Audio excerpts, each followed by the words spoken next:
The Pharaoh saith, unions are not problem, they are the solution.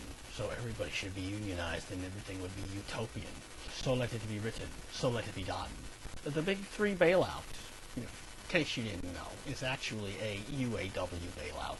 A payoff to the unions who donated $450 million to the Obama campaign for president. The problem is that these bailouts and now this stimulus package, they're in the TARP fund, which is now turned into the BARF fund.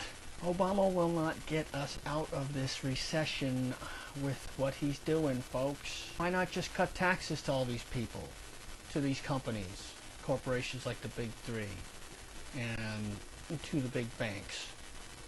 You know why? Because that means loosening the government's grip and influence on these companies. Oh, sure, the companies will make more money and they'll pay more taxes, but the government won't be able to control them.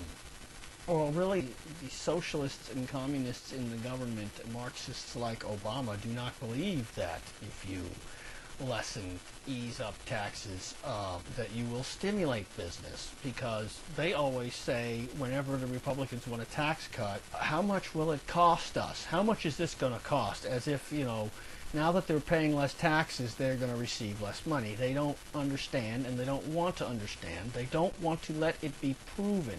Every time it is proved, they don't want people to see that it works. They have to stick their fingers in it to screw it up, and then they can blame it on the concept of tax reduction itself. But maybe in their warped sense of economics, they actually think that by printing a bunch of money and handing it over to these big companies to do what they want with, and then when the big companies earn some money and have to pay a significant portion of that to the government, not only as your average conventional revenue, income tax, corporate tax, but in addition to pay back the bailout loan money. I think people like Barney Frank and Chuck Schumer and Barack Obama actually think that they can turn a profit for the government by doing this. That just sounds so complicated. It can't be true. It just sounds so bureaucratic, and it sounds so inefficient and impractical. But, let's not let facts get in the way of these people's megalomaniacal motives and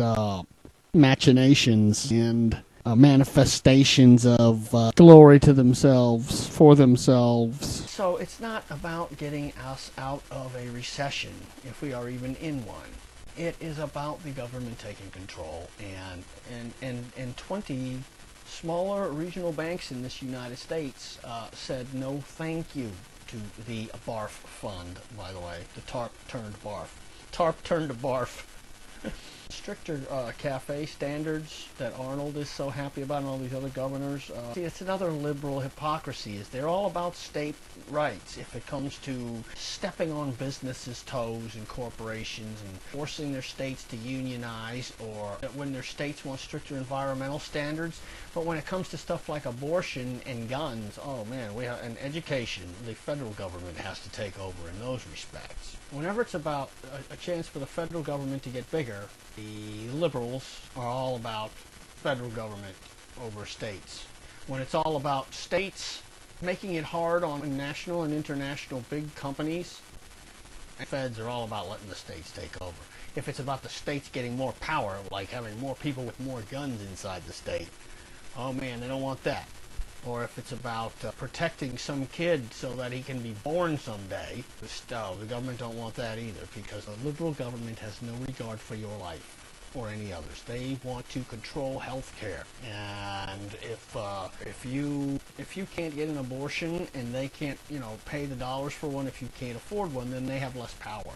So 20 regional banks said no thank you to the TARP turned BARF fund because maybe they watched my video entitled Paulson's Hedge Fund, where I pointed out that pretty soon the government would own all the banks if this was allowed to continue. Oh, sure, the debt might be wiped up, but the government will grab more power and will own the banks. And maybe these banks want to have freedom and liberty and believe in a strong free market, or they understand that the best way, really the only way to success of the most people, to the most people having the most success is by free markets and free market only, with less government regulation, not more. And that's why they said no to the money, because then they knew that they would be indebted to the government and that the government would already have its fingers in their pie, and the government working on the economy to make it worse would cause the bank stock to go down, and it would cause less people to have less money in their bank, so it would cause less success for their bank. And in there, when that came to pass, the government would simply buy up the rest of the shares of stock of the bank, which would now be worthless, and the government would own the bank.